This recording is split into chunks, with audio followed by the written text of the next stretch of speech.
Today on my tier list, video game controllers from Nintendo, PlayStation, Xbox, and Sega. Why not? I did the console design one about like a month or so ago, so I figured, hey, it's time to do the controller one. I also did like game case designs before that. I like tier listing stuff like this. This tier list is gonna be based off how they feel as well as how they look though, versus like the console design was strictly just based off how they look, not like how well it runs or whatever. If you enjoy stuff like this, subscribe to the channel, be a friend, tell a friend.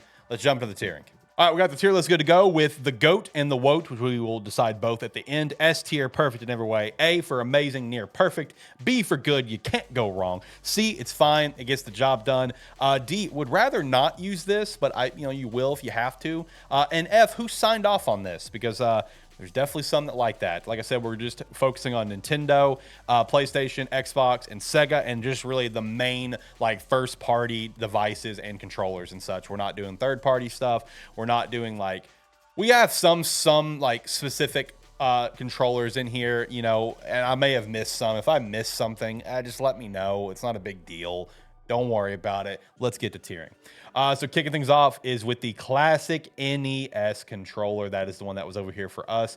I think it is good, but you can't go wrong. The design for it is literal like A or S tier, but like just the feel of it, I've never been a big fan of the feel. I don't like the blockiness of it. At least that's me. It's my opinion. Design alone should be S tier, but like this is design and feel, so we're gonna go B. You can't go wrong. Then you have this is actually the Famicom controller. Man, I'm not a big fan of this. I would rather not use it. Like I imagine it's probably a little bit better to hold the sides look like kind of curved, so it might be a little bit more comfortable than the very square and blocky NES controller. But I just rather not use it. I think the design is very unique and over the top. I'll give it that, but it doesn't do it for me. The dog bone, the NES dog bone. I like the dog bone for the Super Nintendo because the design's better and you got a couple extra buttons, but this just like, it doesn't do it for me. I'd rather not use this. Next, you have the Turbo Max Pad, shout out. Would also rather not use this. And then you have the NES Advantage, like a fight stick controller. You know, it's fine. It gets the job done. You know, there's going to be some better game pads on here and there's a lot better, but you know what? For the time and the era that it came out, it's fine. Next, you have the Super Nintendo controller. I love this controller. It's amazing. I love it. I love the design. I love the feel of it. Everything about it looks great. The Super Famicom controller, you know, potential hot take. I actually like the less colors here. Normally, I'm all about the colors, but I don't know, just that purple and that gray, the design about the SNES, the Super Famicom one, it's fine. It does it for me. I think for all three of these, I give them props on all the uniqueness and the I guess the functionality you can do, but there's a lot going on here, a lot of different things you got going on. So you have the SNES Turbo, the SNES Super Advantage, and the SNES Score Master. I would say this is probably going to be fine, gets the job done. I would rather not use this, and I would definitely rather not use this. Those just are not doing it for them, but I wouldn't say who signed off on this because I give them a lot of props for creativity. We also have another Super Nintendo thing that got out of place here. That's my bad. We have the mouse. The mouse is fine. It gets the job done. Next up in line would actually be the N64 controller down here. We're going to try to keep everything together. This is who signed off on this. This controller is abysmal. I don't know why this controller exists. I don't know why it's like this. I cannot stand it. It's a dumpster fire. Whoever signed off on that, they should be fired. I mean, that thing is a disaster as I'm stalling to kind of reorganize this because for whatever reason, things got horribly unorganized, and I don't know why. Anyway, next up is the GameCube. Perfect in every way possible, down to the last minute detail. That's why it's still a thing today. All right? That's why we're still making it, because it's a perfect design. It fits so well into your hand. It's goated. Get over it. The Wavebird, same design, but kind of bulkier. So I'm just going to say amazing. I've never been a big fan of like the bulkiness at the bottom, but I understand why it's there. The famous keyboard controller. This thing is so goofy, bruh. Like, who signed off on this? Like, I've never held one. I want one so bad. Like, I have a pretty decent GameCube collection, and this is one thing I really need in my collection. The bongos, you know what? It's fine. For what you need, it gets the job done. That keyboard is so goofy, bro. I want one. If I get one, I don't even think I'm going to have it with the rest of my GameCube collection. It's probably going to go right behind me on my shelf in here.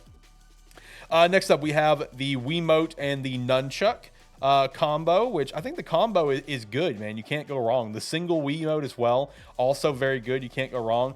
The Wii Motion Plus, it's fine. I mean, I guess in terms of usage, it's B, but I'm gonna slap it down to C because like it's just goofy. Like, I mean, I understand why you made the sleeve you did, so all Wiimotes could have that same, that same benefit. You can make any Wiimote a Wii Motion Plus, but it's just a goofy design, man. I don't like it. Now I do love both classic controllers, the classic controller and the classic controller Pro. I think they are so cool. I had the classic controller. It fits so well. It's so comfortable. It's just like a better version of the SNES controller, the NES controller with joysticks. I love it. It's amazing.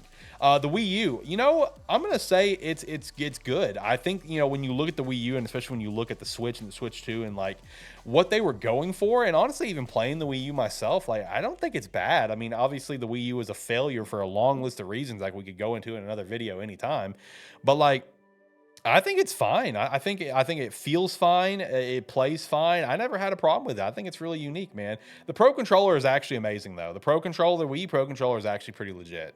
I do not have one. My friend did. I've played with it a lot with Smash and stuff. It is legit. I do like it a lot.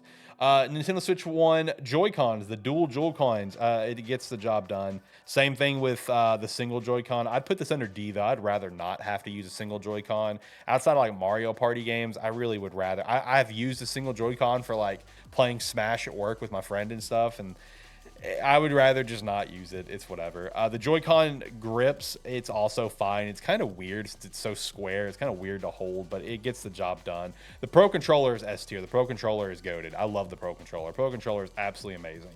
And then I'm personally technically counting just the Switch too, because it is how you hold it, and it's fine. I would say, the problem with me and the Switch, I got kind of like big hands, so like this kind of hurts my hands to hold. I would say it's fine. It gets the job done. That's a hot take potentially. I don't know, but like it's fine. It gets the job done.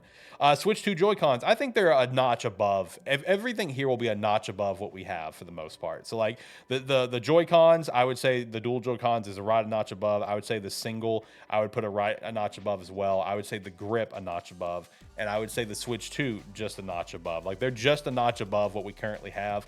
I have not played with a Switch 2 Pro controller, but I just know it's going to be S tier. Everyone's raving about it, how great it feels, how great it runs. To me, I just looking at it, I know it's going to be S tier. Classic PlayStation 1 controller. I'm going to say fine, it gets the job done. PS1 controller, the first like dual shock with the joysticks. It's good. You can't go wrong. PS2, man, PS2 is amazing. PS2 controller is great. The DualShock 3, for some reason, I remember it being just kind of meh. For whatever reason, I'm going to say B tier. The PS4 is S. PS4 is S. PS4 is so good. It is absolutely incredible controller. PS5 DualSense, the battery absolutely kills my vibe, but the look of it is super premium, which I love. And the advancements with the adaptive triggers is great. It's an easy S tier. The Access controller, S tier. If you disagree, go kick rocks, I guess. The DualSense Edge, I would also throw up an S tier as well, although the battery life is very concerning. But I mean, those pro kind of controllers like that, man, they are so well built and they are so incredible. The Duke. Oh, the Duke.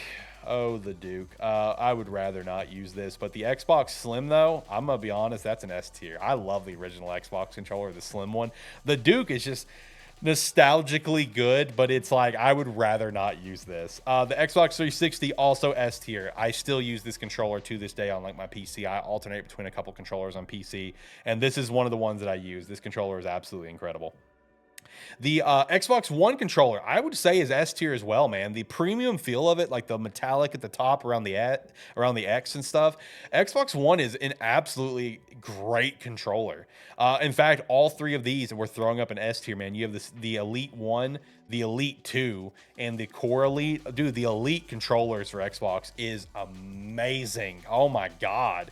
The Series X controller, though, it's fine. It gets the job done. I hate how cheap and plastic it feels, at least for like the base models. If you get like special editions or whatever, like any special edition colors, those are fine and they feel fine. But the Series X, the standard one, it just feels cheap. It's plastic. I hate it. I hate the feel of it. And then you have the adaptive, I believe is what this one's called. It's also going to S tier. Same reason for the Access. Come on now, what are we even talking about? And then let's finish up the list with Sega controllers. So the first one we have is is the classic Sega Genesis. You know, it's fine. It gets the job done. It's not a bad controller.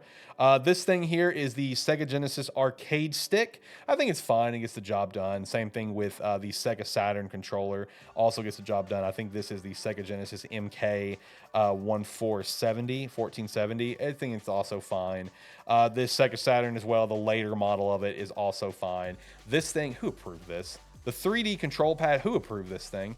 Like, what are we even doing here? Like, what is this? Like, what is this thing? Why is this a thing? Who approved this? Anyway.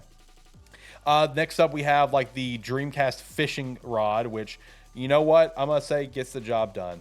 I give them props for creativity.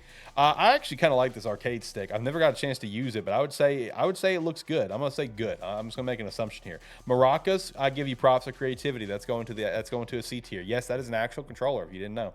And lastly, the Dreamcast. You already know where it's going. Who approved on that Dreamcast? It's super, like, it's nostalgically bad, like the Duke, but the Duke's still better. But it's still like, who approved this? Why is this a thing? Like, I don't understand. Like, who signed off on that? Anyway, it's time to decide the GOAT and the WOAT. The WOAT got a much smaller list to go off of. I would say the GameCube keyboard is not going to be in the running. I'd say it's between the other three. I would say the worst controller of all time to me, and you know what? I'll be a little fair, and I'll take out the Sega Saturn 3D control pad because I've never held it. I'm going to take the two that I have held. Which one did I hate holding more? That is tough because, man, I played a lot of both. I played a lot of Dreamcast. I played a lot of N64, and I hated holding both controllers equally. But you know what? I think the Dreamcast does it for me just a little bit better. I hated holding the Dreamcast controller. N64 is just as bad as well, mostly because of like the 3-stick mindset and everything. But at least like there was a comfortable feeling of holding it in some capacity. The Dreamcast just feels odd to hold. The triggers don't feel right. Nothing feels right. So I would say Dreamcast is an easy vote for me, for at least based on what I've played. Now going up to the GOAT. Oh, buddy. Oh, buddy. This is going to be tough. So we got to narrow things down. GameCube will be in the running. Switch 1 Pro will be in the running. I have not held Switch 2 Pro, so we're going to leave that out. I would say PS4 and DualSense in the running. 360 in the running. Elite 2 in the running. I think we're down to those 6. Funny enough, we got 2 PlayStation, 2 Xbox, 2 GameCube. We're very neutral here on the channel. All right, we love all companies to some extent. All right, so let's start narrowing it down more. Out of the Xbox controllers between the 360 and the Elite, God, the 360 is probably one of the most comfortable controllers that I've ever held, even with the bulky battery pack on the back. But also the same thing can go for the Xbox Series Elite, man. Like, even if you could say the same thing for the Elite Core, I feel like they're both kind of in the same realm, because it's like it doesn't even matter that it has the triggers or not. If you don't set the triggers, is whatever. Obviously, they're very helpful, and I definitely use the triggers. Or the paddles, I'm sorry, on the back. But, oh man, this is tough. If I had to eliminate one of those, I'm kind of leaning eliminating. All right, well, let's go. Actually, okay, let's go over here real quick. Let's eliminate the PS4. Let's eliminate that one. I think that one out of these 5 is one I would take out. Now, would I take out I love the GameCube controller so much. I really do. The Pro controller is so nice as well. It's such a nice hold. I love the GameCube with all my heart and soul. It's my favorite console of all time, but I think I'd take out the GameCube over the Switch 1 Pro. The Switch 1 Pro is such a nice controller. And now the 360, does it stand the test of time, or do we go to the Elite 2? That's the question. All 4 of these, man, are just all such great controllers. All right, you know what? We're not even going to drag this on anymore. I think I've decided for me, the GOAT, the greatest controller of all time. Switch 1, you're out. Elite, you're out. 360, you're out.